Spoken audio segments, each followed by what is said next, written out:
So ano naman pet peeve mo sa work? Kapag maraming chismis. I like that. Tapos hindi na natago na maayos. May workplace ka ba na ganyan? Wala naman. Pero yun yung feeling ko. Wala. We're all friends here. Ano naman pong hayop kaya yun? Uy, kabayo. Gadget lang, gadget lang. Ang pet peeve ko sa workplace ay yung mga maiingay, walang konsiderasyon, yung nagla-loudspeaker. Sorry, Andrea. Okay ka lang ba mamaya? I-rescad muna yung available ka pa naman Yeah. mamaya. Okay lang. Sige sir, tuloy na lang muna. Tapos, balikan natin. What the f***?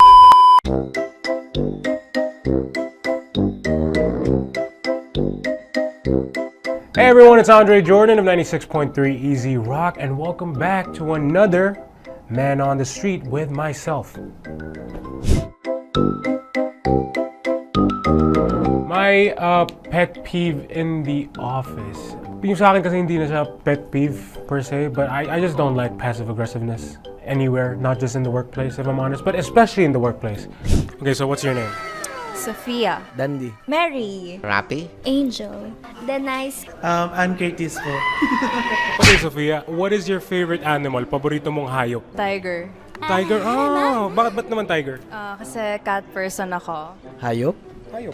Sila Pusa, ang paborito ko. Marami kami pusa. Pusa. Ba't naman pusa, Sir Hindi Dan? kasi malambing ang pusa. Paborito ngayon, dog. Kasi friendly, man's best friend. Paborito, kalabaw. Kalabaw, ba't naman po? Kasi po, ang kalabaw po ay sinasakit sa probinsya yan eh. Mas magkaya kalabaw, pinapakain sa mga damuhan niya. Mga damo.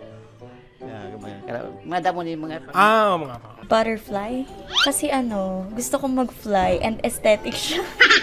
Cat. Kasi malambing. Dog. Dog, ba't naman dog? Sabihin ko ba? Pangarap ko kasi Okay, so ano naman pet peeve mo sa work? Kapag masyadong maraming chismis. I like that. Tapos hindi na natago na maayos. So okay lang pag tinago? Pwede ng chismis. Pero kailangan magaling kayo magtago. Hindi naman kasi madaling minsan yung asaran, ganun.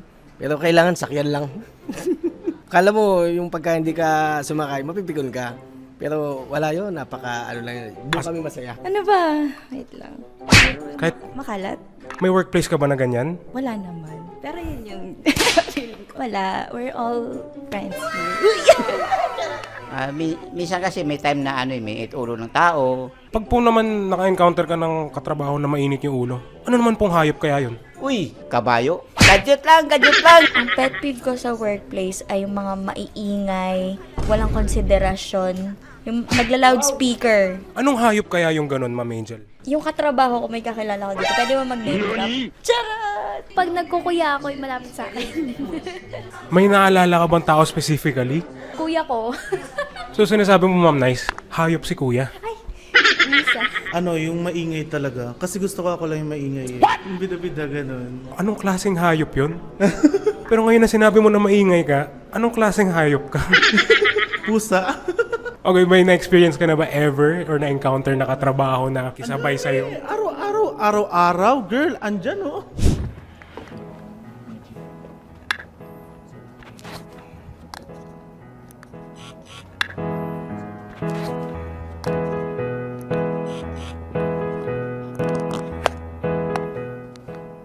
Basta girl, gawin na lang next time kasi medyo busy din kami so Sige. kaya Okay, so it was interesting. Yung mga pet peeves nung mga nakausap ko today were varying from one another, but at the same time kind of similar. You know, there's only so many things within the workplace that you could be annoyed by or annoyed with.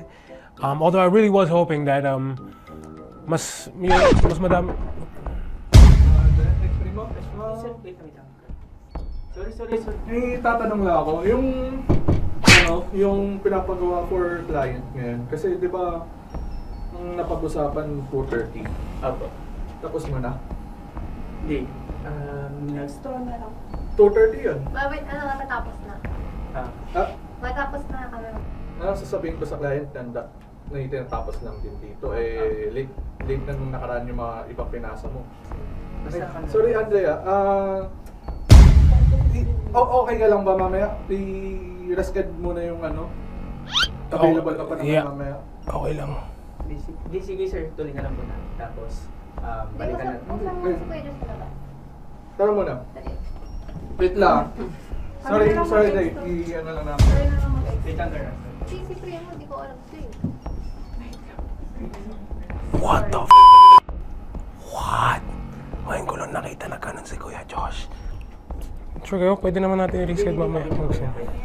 Okay. Back to ano ulit tayo? Back to ano ulit tayo? Alright man, so yung mga responses na nakuha ko, mga pet peeve ng mga nakausap ko were kind of varying, but at the same time it's kind of similar, if that makes sense. You know, there's only so many. Yeah, it was interesting. Nag-message na si Sir there. Kailangan na daw tapusin ngayon. Ano yan? Hindi, wait lang sir. Ano lang namin. Ipasa nyo na lang muna kayo. Kaya naman siguro na dahil yan. Sige. Ano lang? Wait lang. And Drake, wait lang.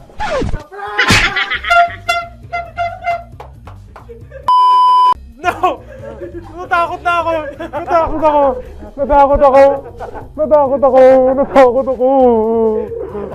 Wala yun. So nagro-roll the entire time? No! Takot ako kasi ilang balik si tapos ilang interrupt mid kaya sabi ko hindi naman nila i-interrupt to kung prank kung ano. You guys.